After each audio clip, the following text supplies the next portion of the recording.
Steering wheels are my kryptonite. I love them. And through this channel I've been exposed to some incredible hardware. So much so that it can feel like you hit a ceiling every now and then. And then the next great wheel comes along and just pushes the limit that bit further. This is the SOELPEC Spectra XR, and I've got it in the exact colour combination I'd order it in. I've been using it for the past few months, and it may just be my favourite steering wheel yet. I'm Lawrence, welcome to the channel.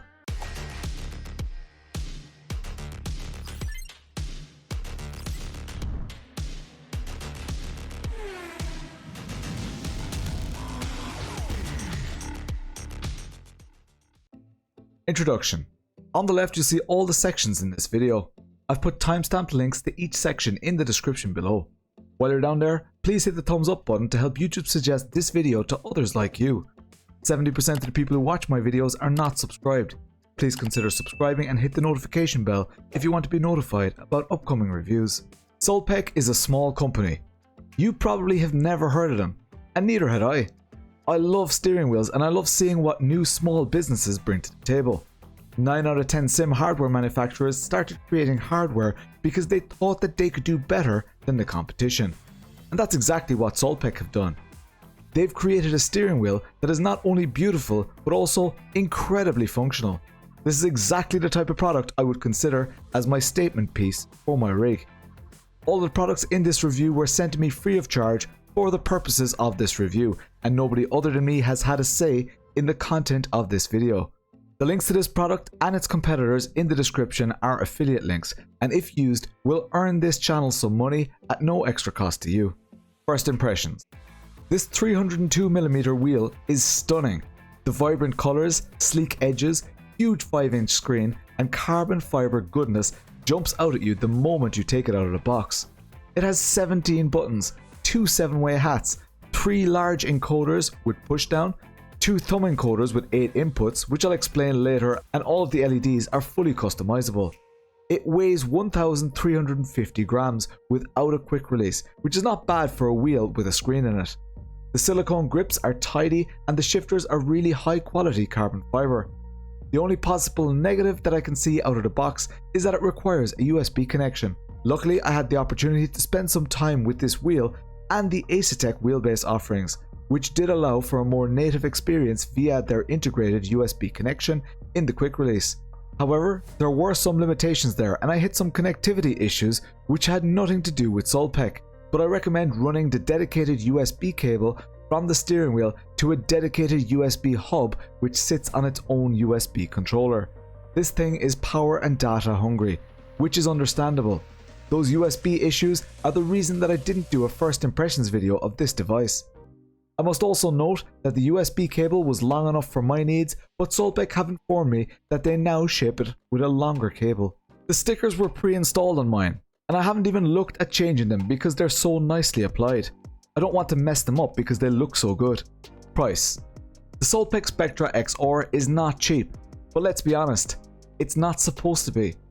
Much like a nice Patek Philippe timepiece, it's not really about the price when it gets to this level of craftsmanship. Although this steering wheel does a lot more than just tell the time, so maybe it's actually a bargain at €1,499 plus taxes. Okay, it's never going to be a bargain, and for any of you considering buying one, you want this to be your one and only top-end steering wheel. So if you're too impatient for the rest of the video, the answer is yes, 100% yes. This thing is worth every cent of that. It's glorious. Installation, hardware. Although the USB installation is really straightforward, the quick release requires a little bit of work and depends on what wheelbase you're mating this wheel to. I've used it on both the Asetek range and the Moza range over the past few months. 3 bolts are plenty to keep any sim racing steering wheel in place. There's a flange on the back which makes quick release installation pretty straightforward, and it's natively compatible with Simagic, Moza, Camus and Asetek quick releases, to name but a few. I do wish that the flange did not have every hole threaded, like the way Cube controls threads every second hole, which just gives more options when it comes to the type of bolts and quick releases that you can attach to this wheel. However, they do give these nice half-threaded M5 bolts with the wheel and they work very well. Installation, software. As this wheel has a screen, I expected there to be software installation involved. What I hadn't anticipated was how clever this thing actually is. I knew in advance that it was SimHub compatible, but I didn't know that they had developed a SimHub plugin that's so clever that you don't actually need any additional or proprietary software. That's a massive bonus. I downloaded their SimHub Dash and their SimHub plugin, and hey presto, it all just worked. They even have a pretty active Discord server, which is great for support and updates. You can match this dash to the color combination of your Spectra XR. And their SimHub Dash isn't just pretty. My god, the information that I get from it is so rich. It's up there with the likes of the lovely dashboard, which people swear by. It goes a few steps further though. You see, you can actually save and load multiple wheel configurations to this device, meaning that you can simply load specific dash layouts and clutch bite points for different cars or conditions. That's mad. Although I will give a word of warning, read the manual to know what's possible, as you can easily get the wheel in a state where you've pressed the wrong button and all of a sudden your throttle is stuck, or you're in calibration mode. I'll cover that in more detail in a later section. Anything that SimHub can do with a normal display, this display can do too. I spent a lot of time with the lovely dashboard too, and the touchscreen works flawlessly with it. Buttons. The buttons have a crisp click down, not plasticky though like some of the competitors. It's a very nice click down. Some buttons are larger than others, which makes for an intuitive experience, as buttons are very easy to differentiate. They're grouped in pockets of 3 buttons. That's really nice and familiar after a while. While the wheel is rich in functionality, some of the inputs are reserved for configuration and on-the-fly adjustments by default. Button 4, for example, lets you cycle your delta between session best, last lap, or all-time best. You can do clever things like have a latching radio button. It's like push to talk, but you only need to click the button once and it will pretend to be pressed until you press the button again. This is clever and useful stuff. It's only available on button 01, but very useful and very easy to get used to. And there's so much more, from brake magic to throttle hold, instant neutral and the ability to name your presets. It's all there. It's all clever, it's all useful. It's nothing short of genius, and it's the most useful and feature-rich steering wheel I've ever used. And I've used a lot of steering wheels. However, knowing what I know, I'd love if they did a screenless version of this wheel, which also would work with their standalone XR5 display. That would be a killer combo. Although a wheel with a screen in it is aesthetically unmatched, I find a separated wheel and screen the ultimate in functionality and immersion. There are buttons on the rear of the wheel, and again, they're all initially reserved for native steering wheel functionality. I normally like to use those buttons for things like pit limiter, flashing lights, and other things that I want to have instant access to without adjusting my grip. I've not really needed brake magic and throttle hold in the past, so didn't actually find myself using these features a lot. The buttons have a decent resistance, and I didn't press them by accident at all. Rotaries and 7-way hats. I find it hard to imagine that better components exist than these rotaries and 7-way hats. Let's start with the 7-way hats. Their location is pretty perfect. I usually use my rotaries for navigating menus and changing my pit stop preferences on the fly. The directional inputs are very easy to achieve and distinguish from one another. There's a satisfying little click each time, and you just know that it's reliable and rewarding. The face of the 7-way hat is concaved, allowing your finger to slot in slightly and not slip off. Small details like this that I would never have thought of, but I found that during driving, I didn't put my finger below the 7-way hat to click it up, or above it to click it down. My finger went into that slot, and I could just do everything from there. Well, almost everything. You can rotate the 7-way hat too, which is great for switching black boxes or dashes. This is very intentional and clear movement too. Then there's the front-facing rotary. There's not much more you can say about rotaries after a while, but these just feel at home. They carry the same indented design from the 7-way hats, so as well as being outstanding rotaries, you can also click them down. That in itself is not impressive or unique, but the party piece for these rotaries is that when clicked down, rotation counts as separate inputs, meaning that each of these rotaries actually allows up to 5 inputs. I've not seen this before. I wouldn't say that it's a game changer because I do know that other companies do similar, but for things that you may only touch occasionally like fuel maps, it allows you to not waste real estate on your steering wheel. Finally, with these rotary encoders, there's a nice little slot which reveals LED lighting from the steering wheel itself. This is a lovely experience and it feels like the LEDs are part of the Rotary. It's a luxurious touch that costs a lot more money to implement, but little touches like this really help to justify the cost of such a beautiful piece of equipment. To top it off, when using the secondary function of pushing and turning these rotaries, the backlighting colour changes too. And finally, the thumb rotaries. I think that you know where this is going. Yes, they can behave like normal, boring old thumb rotaries, or you can use them like dual action thumb rotary.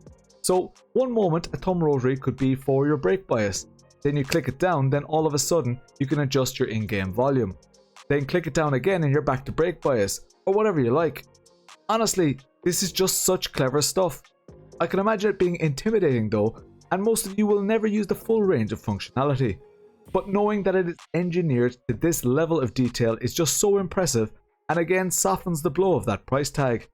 I couldn't get the left thumb encoder to work the same way as the right one. There's no difference between the two highlighted in the manual, but I just couldn't figure it out. LEDs and screen. This thing is so rich in LED goodness. Those of you who have been around for a while will know that that means a lot to me and my sim experience. They've not just backlit the buttons, they've put 2 LEDs per button and up to 5 of them around the rotary encoders. The LEDs are beautifully diffused, so you can't tell if there are any bright or dark spots.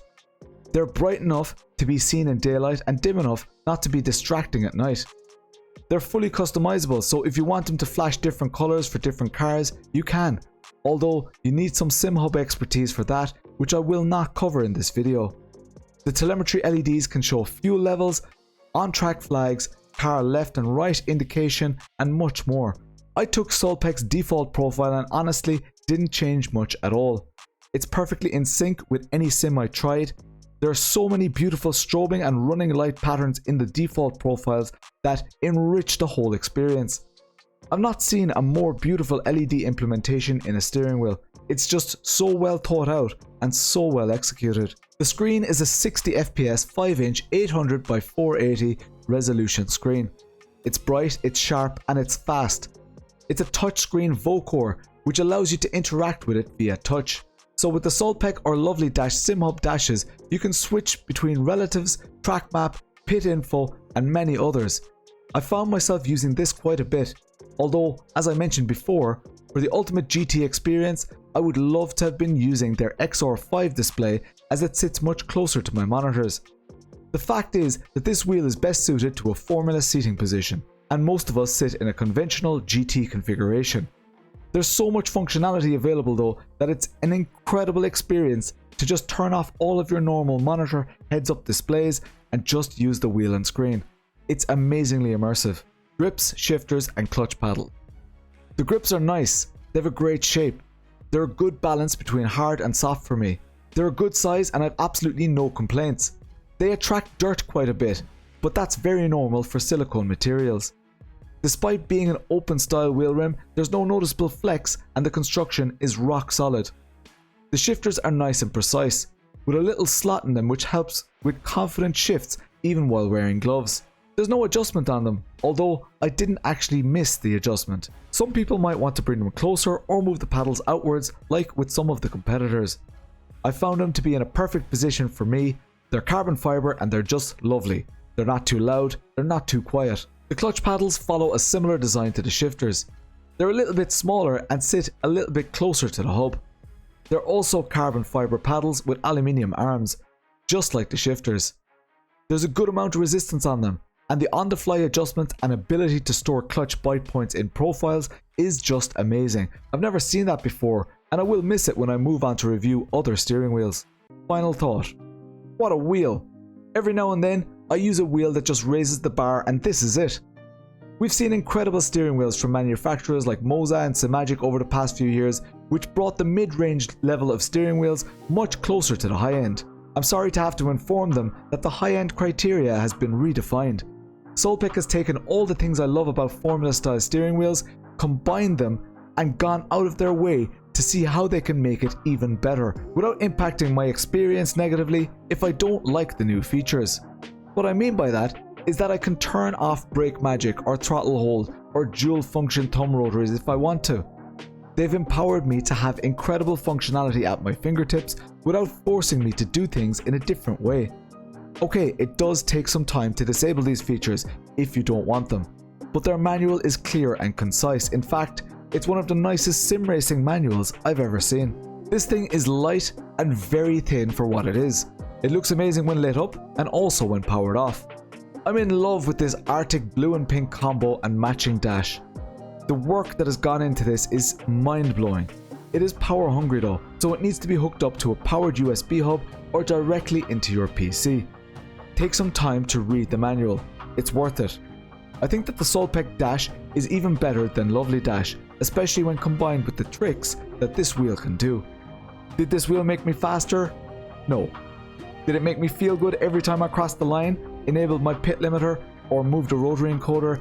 Yes it did. They say that you can't buy happiness, but you can buy a SOELPEC Spectra XR, and that's pretty much the same thing. I stream every Tuesday and Thursday at 9 PM UK and Irish time. Thanks again to SOELPEC for making this review possible, and to you for taking the time to watch. Hit the thumbs up or comment with your experiences or opinions. I'm Lawrence, I'll chat to you later.